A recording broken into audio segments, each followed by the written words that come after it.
So starting a company not only requires, as Venki shared, a good idea, a good market, a good team, and access to capital. It requires emotional readiness. And that's the topic for our last Fireside Chat session. And let me invite our distinguished moderator and speaker, Ujjal Kohli, CEO of Rhythm NewMedia. He's our moderator. And Ofer Ronen, co-founder and CEO of Astound Labs.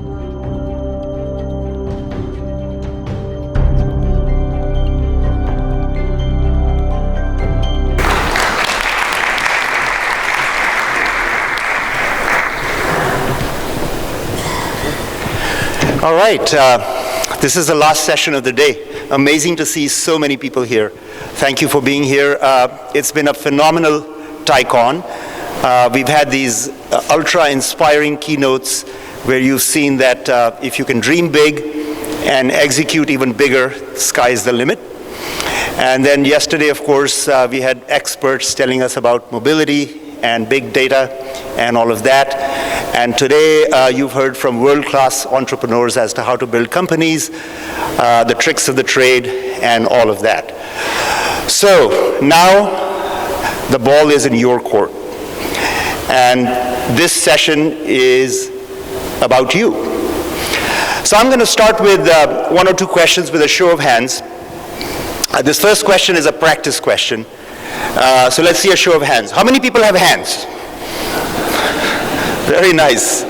Everyone's still up, so that was a practice question. But the real question I wanted to ask everyone is, how many people feel like there is a startup in your future? You're going to start a company. Wow, look at that. I have good news for you. You're at the right conference. So very nice step one. But I'm also very pleased to welcome Ofer Ronen. Ofer is somebody who is on his third startup now and sold his first company to Ask.com. After selling it, took a world trip around 24 countries where he started single and ended up married. So that was good. He's also mentoring students both at Stanford and Berkeley and is an angel investor. So on that last point, we'll be exiting this way so you can find him down there. He has money if you need it.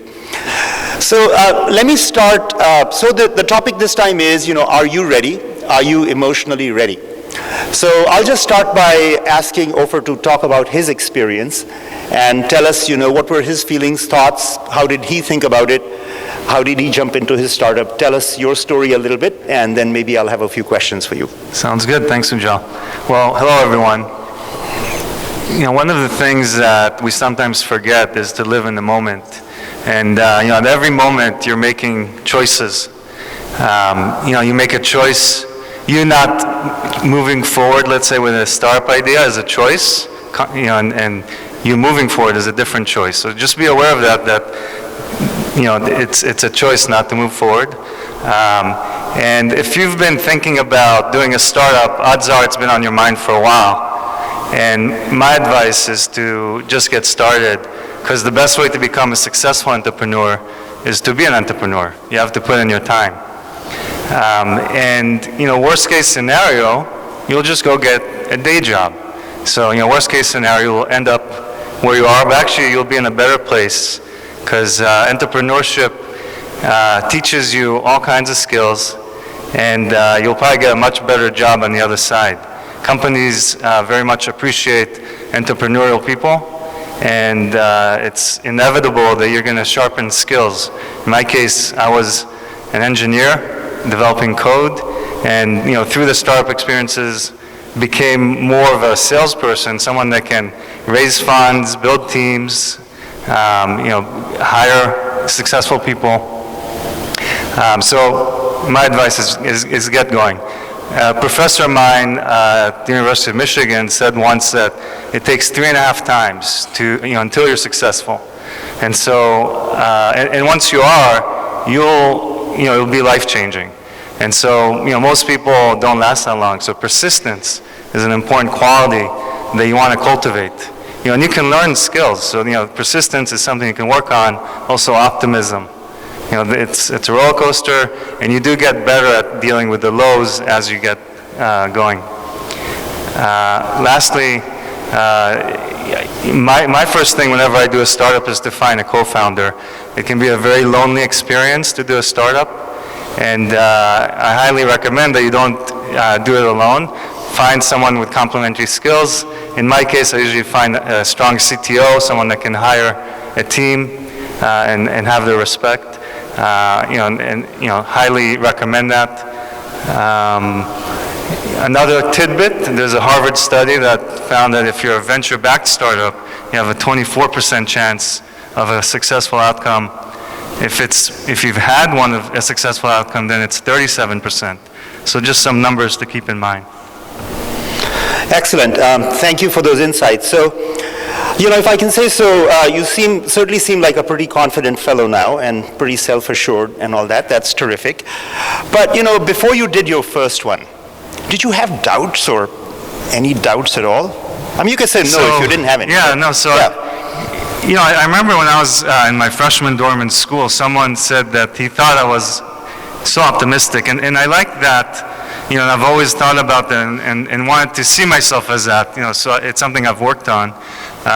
So I've had relatives I've admired that have been entrepreneurs, and so I knew that someday that's what I'll do. And whenever I didn't work at my own company, I wasn't as happy.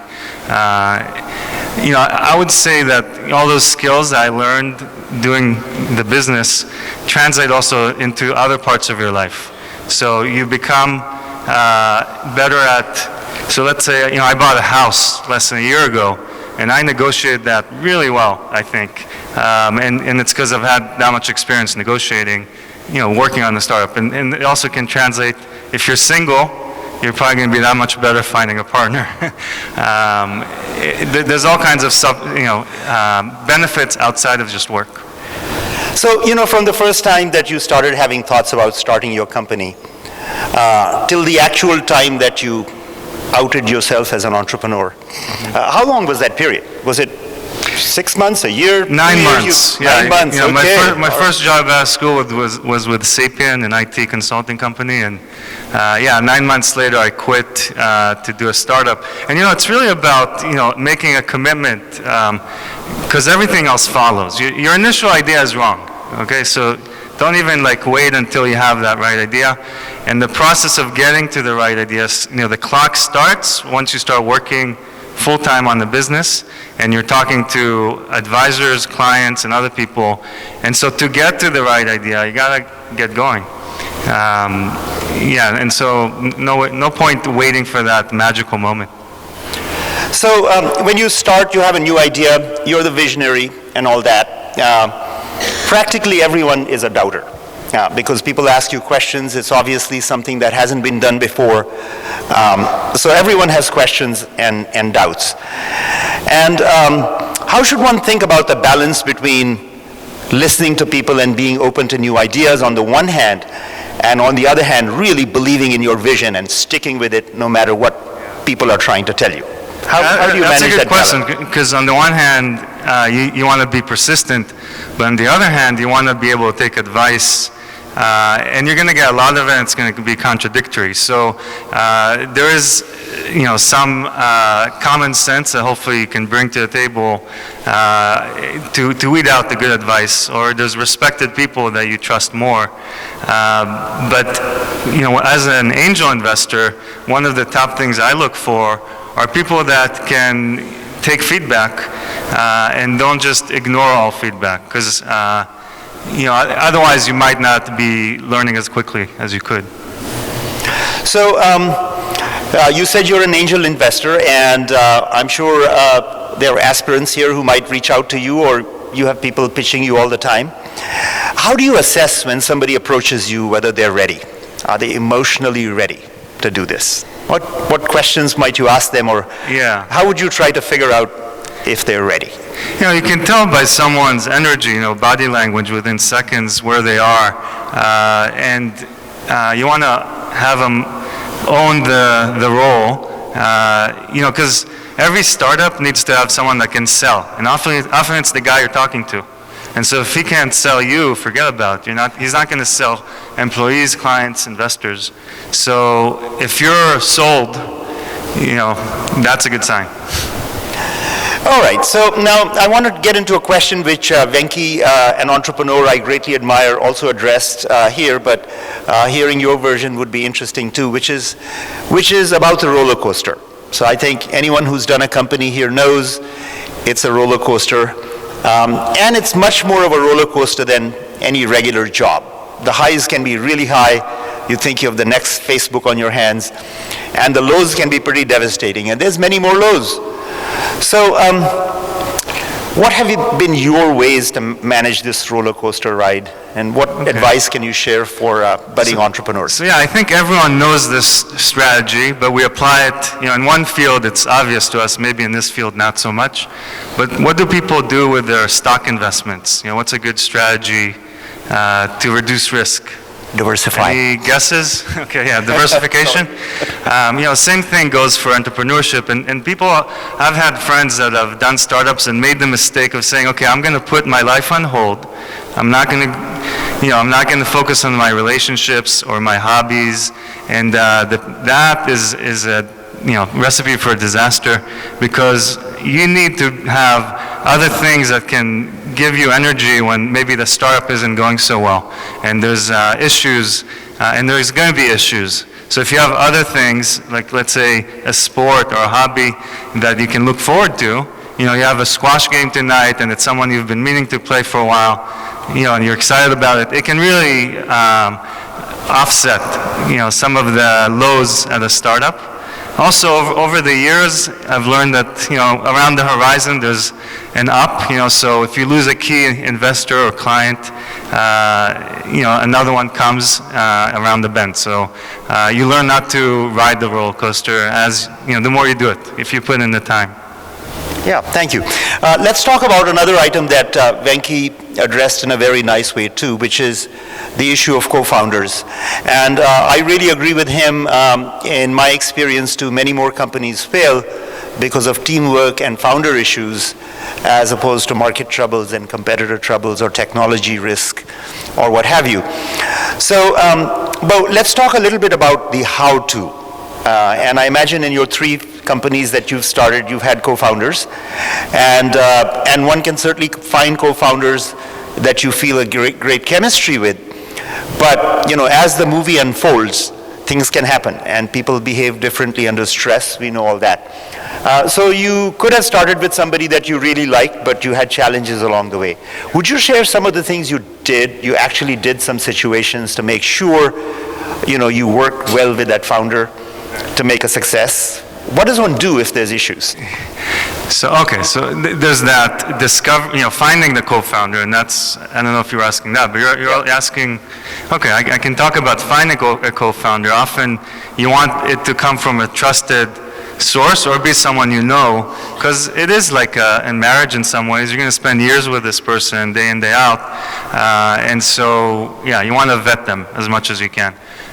In terms of what do you do when issues come up, so if you do that initial part right, then it's someone that's, my co-founders have all been like the CTOs, and they've been easygoing people that the best ideas would win out. It wasn't about emotions. It was about data-driven kind of decisions.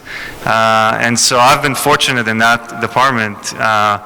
I guess if you do have an odd number of founders, like 3, then maybe you can vote it, but that's never a good situation if you're getting to that. So, just find people that you don't want them to be agreeable. You want to have healthy discussions, but you want to have that same way of arguing, just like you do in your marriage. You want to find someone that argues the way you do. Very good. Thank you for sharing all those insights. So any last parting words that you want to share with this group? Words of life is now. Right now, we're in this room, living this experience, and anything you're putting off, there's no good reason to do that. I recommend you start now. I couldn't agree more. One of my favorite intellectuals, Mike Tyson, said, We all plan till life punches us in the face. So I think coming to TiEcon is one of those great inspiring punches. And I've started 2 companies on my own. I'm on my second one now. It's been a blast. I couldn't be more encouraging about this. Seize the moment and go for it, and best of luck. Thank you. Thank you.